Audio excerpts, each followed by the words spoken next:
With another important feature from my morning radio show on KFNX in Phoenix, I'm Charles Goyette for Antiwar.com. Charles, good to talk with you again. Yeah, I want to talk about your book. I've started it. I've been looking forward to somebody writing a book like this for a long, long time. First, a minute about Scott McClellan. Behind all the talk about capacity for self-deception and Bush's manipulation and unwillingness to question anything, Scott McClellan, is he not, Pat, saying that we were lied into this war? He's come very, very close to it when he talks about propaganda, deception, lack of candor. And I think he comes very close to saying we were misled and we were deceived. He does say that the Bush administration, the real objective here was part of this utopian enterprise that Bush has talked about in his speeches of democratizing mankind and using American military power to make the whole world democratic. And he says as sort of a cover story, they pushed the weapons of mass destruction. They cherry-picked intelligence.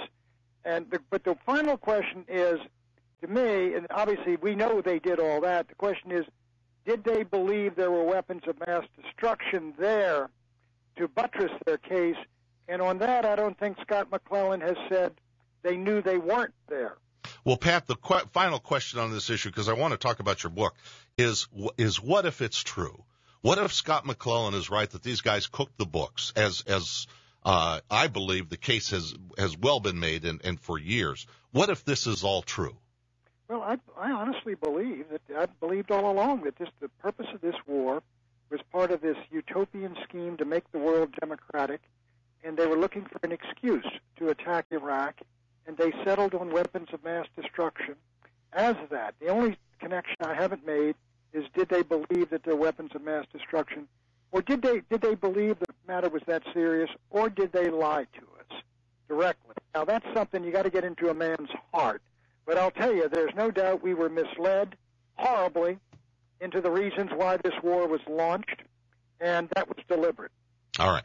Let's talk about the Holy War, America's Holy War, World War II. How dare you question the good war, Pat? Well, what I say is that one of my uncles is the last of four, my mother's younger brothers, who fought in the European theater of operations. He died last week. I have an enormous admiration and respect for the greatest generation, what they did.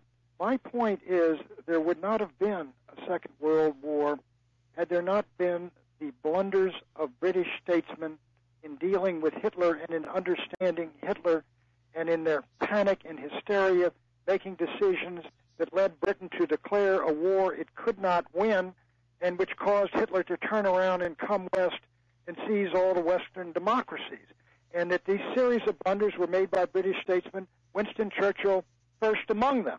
And I don't deny the Brits fought heroically, but I think in both world wars, where they were the nation that declared war on Germany twice and turned two European wars into world wars that brought down the British Empire, and I say, and Churchill himself said, this last one was the unnecessary war.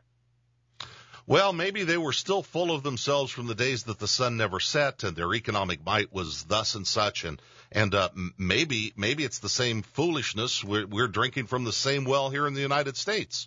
You're exactly right. The unipolar world of the United States. You're exactly right. It was hubris. Yeah, it's hubris. Hubris that took Britain into the Boer War and took them into World War I, and there Churchill was the leading hawk. He lusted for war with Germany. A number of British imperialists looked at it as a cakewalk. We send 100,000 troops to France. We help the French army defeat the Germans. Meanwhile, the British Royal Navy sinks the high seas fleet of the Kaiser. We scoop up all their merchant ships. We destroy their world trade. We grab all their vulnerable colonies in Africa, the Bismarck Archipelago in the Pacific, all their Pacific islands and their concessions in China. Expand the empire at very small cost. That's what they thought. They thought it was going to be a good war and a cakewalk. It didn't turn out to be that. Well, as the saying goes, we stopped Hitler. Well, we stopped Hitler at the cost of what? We did indeed stop Hitler. We destroyed Germany. What happened?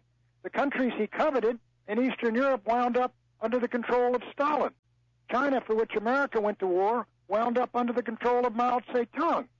Korea and Japan were stripped away from Korea and Vietnam were stripped away from the Japanese Empire, and we wound up fighting for both of them. The point of the book is that these horrendous blunders that were committed brought down and destroyed the British Empire. Ultimately, they destroyed Europe as the cockpit of history. Stalin inherited half the world. The Americans got the other half. Now that Stalin's empire has collapsed, the Americans are acting like the Brits in 1900. Well, not only that, I mean, the Republican nominee is a Churchill wannabe.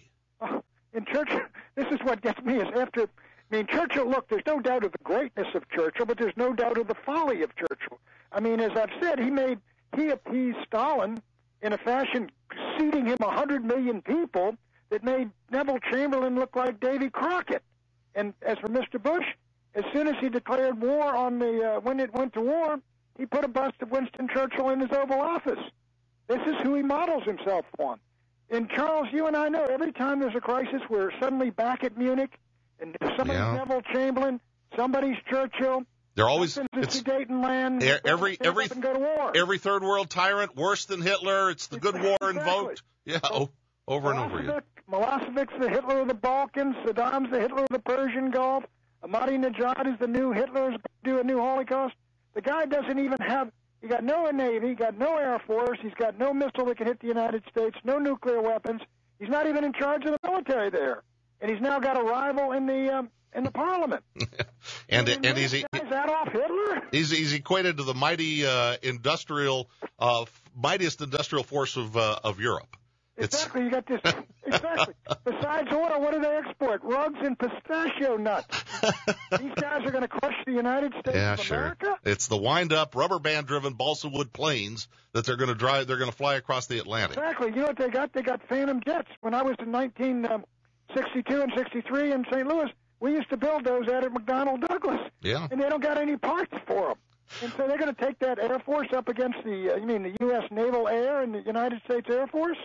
Well, back last an afternoon. Pat, back to the United States. The handwriting is on the wall. You see it in the price of petroleum, in the price of gold, in the exchange rate of the U.S. dollar. The empire is crumbling right before our eyes, and the American people don't understand. They go to the grocery store and they get $150 for a little bag of groceries that used to cost them $60, and they don't understand what's going on. Well, I'll tell you what is going on. It's quite frankly the standard of living of the American people compared with other nations is steadily falling. And with the dollar falling, you can't maintain an empire, a world empire, and all these commitments around the world on a currency that's lost half its value against the European currency since Bush took office. You can't do it.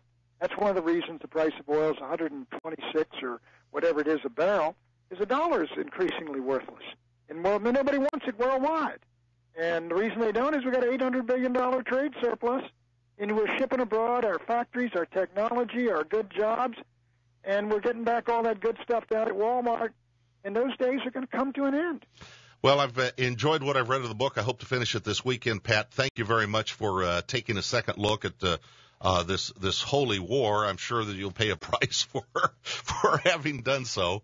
I told somebody this could well be the last one. I think this is across the line here. No, you've got one more in you. You've got to do some Cold War revisionism. I know you've got the bona fides for it since you're a good old Cold Warrior, but somebody needs to take another look at it.